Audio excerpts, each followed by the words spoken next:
সুবর্ণরেখার ভাঙনে আতঙ্কে মালিঞ্চা গ্রাম। নদী গর্ভে ভিটে মাটি ও চাষ জমি, অবিলম্বে স্থায়ী বাঁধ নির্মাণের দাবি।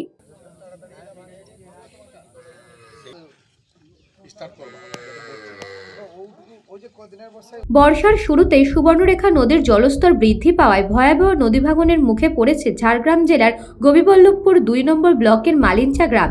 ইতিমধ্যেই নদী গর্ভে তলিয়ে গিয়েছে বিস্তীর্ণ চাষের জমি, গাছপালা ও বসতবাড়ির অংশ। নদীর একেবারে কিনারায় থাকা ঘরবাড়িগুলি যে কোনো মুহূর্তে তলিয়ে যাওয়ার আশঙ্কায় বিনিদ্র রাত কাটছে নদীপাড়ের বাসিন্দাদের। অনেকে বাধ্য হয়ে ঘর ছাড়ার প্রস্তুতি নিচ্ছেন।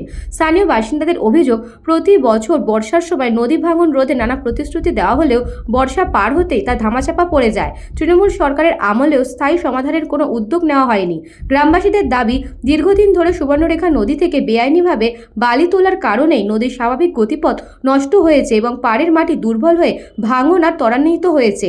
পরিস্থিতি খতিয়ে দেখতে সম্প্রতি মালিঞ্চা গ্রামে যান নয়াগ্রাম ৫ মণ্ডল বিজেপি সভাপতি তাপস সুই। তিনি ক্ষতিগ্রস্ত পরিবারগুলির সঙ্গে কথা বলেন এবং বিষয়টি ঊর্ধ্বতন কর্তৃপক্ষের নজরে এনে দ্রুত স্থায়ী সমাধানের আশ্বাস দেন। আপাতত সুবর্ণরেখার গ্রাস থেকে বাঁচতে অবিলম্বে স্থায়ী নদীবাঁধ নির্মাণ এবং অবৈধ বালি উত্তোলন সম্পূর্ণ বন্ধ করার দাবিতে সরব হয়েছেন মালিঞ্চা গ্রামের সর্বহারা মানুষ। পরিস্থিতি খুবই খারাপ, যেটা আমরা নিজে এসে দেখলাম, পরিদর্শন করেও দেখলাম, ঘুরেও দেখলাম নদীর পাড়ে পাড়ি যে এলাকাকে বাঁচানো মুশকিল আছে।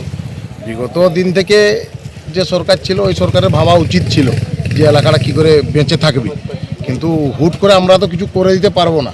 এলাকাকে যতটুকু পারবো আমাদের তরফ থেকে আমাদের সরকারের কাছে জানাবো, আমরা আমাদের মন্ত্রী অমিয় কিস্কুকেও জানাবো আমাদের বিধানসভা, যাতে আমরা যত তাড়াতাড়ি পারি নদী ভাঙন রক্ষা করার চেষ্টা করব। তবে আমি আশা করছি না যে বর্তমান যে এই রেনি ডে ঢুকে গেছে, বর্ষাতি টাইম ঢুকে গেছি, এই টাইমের মধ্যে কিছু করতে পারবো। তবুও আমরা চেষ্টা করছি প্রশাসনিক দপ্তরে কথা বলতে।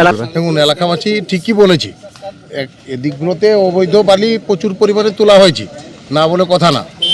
আজ অবৈধ বালি খাদান করি, বৈধ খাদান না করি, অবৈধভাবে বালি তুলে বালি বিক্রি করে যে এখানে যারা করেছে নদীর গর্ভকে শেষ করে দিয়েছে, এই গ্রামগুলোকে শেষ করে দিয়েছে। বিগত দিন থেকে এগুলো দেখা উচিত ছিল, ওই সরকার ওইভাবে করেনি, সবাই করাপশনের সাথে যুক্ত ছিল, সেই কারণেই এলাকায় এই অবস্থা। অনেক আতঙ্কে আমরা আছি, বাচ্চা কাচ্চা নিয়ে। এই যে ঘর আমরা করেছি, ঘরও পড়ে যাবে। আর অত সন্ধ্যাবেলা ঘরে যখন ঢুকি তখন আমার ভাবি যে বাচ্চা কাচ্চা নিয়ে আছে, আমি বাঁচবো, অনেকে বাচ্চা টাচ্চা নিয়ে পড়ে যাবে ঘর দুয়ার। ও বালি তোলা হচ্ছে, বালি তখনও বন্ধ হলো না, তেড়েই চলছে, কিন্তু কেউ কিছু বলছে না। গ্রামের লোকও আমাদের সাহায্য করছে না। এসেছিলেন জলমন্ত্রী, দেখে গেলেন যে হ্যাঁ বাঁধ হবে, ও বলে আমাদেরকে খুশি করে গেল, কিন্তু কোনো বাঁধও নেই, বালি তোলাও বন্ধ হচ্ছে না। কিন্তু বাড়ির সামনে চলে এলো জল, এবং মাঠ ছিল, বাগান ছিল, সব চলে গেছে। বর্তমান আমরা যে আতঙ্কে আছি, মানে রাত হলে আমরা বাঁধ চাইছি, যে স্বাভাবিক একটা বাঁধ হোক, এবছর আমাদের বাড়ি ঘর থাকুক। আমরা যা বললো, যা ভোট পাড়ালে করে দেবো, তাও করলো না। কিন্তু আমরা বর্তমান চাইছি যে একটা বাঁধ হোক, আমরাও সুরক্ষা থাকি, ওটা আমাদের ঘর ধোয়া যেমন থেকে যায়। আমাদের বাচ্চা কাচ্চা খুব ভয় আছি। Bureau report, news Banga time. St. Augustine's Day School, Barakpur. Success for every child. Admission open session 2026 to 2027. Contact number 9007934555. AM Jewelers Ichapur Anandamath. আমাদের মেকিং চার্জ 3%। আমাদের লাইভ দেখুন JM Jewelers ফেসবুক পেজে প্রতিদিন রাত 7:35 আমাদের ভিডিও শেয়ার করলে পেয়ে যাবেন সোনার নাকছাবি একদম ফ্রিতে।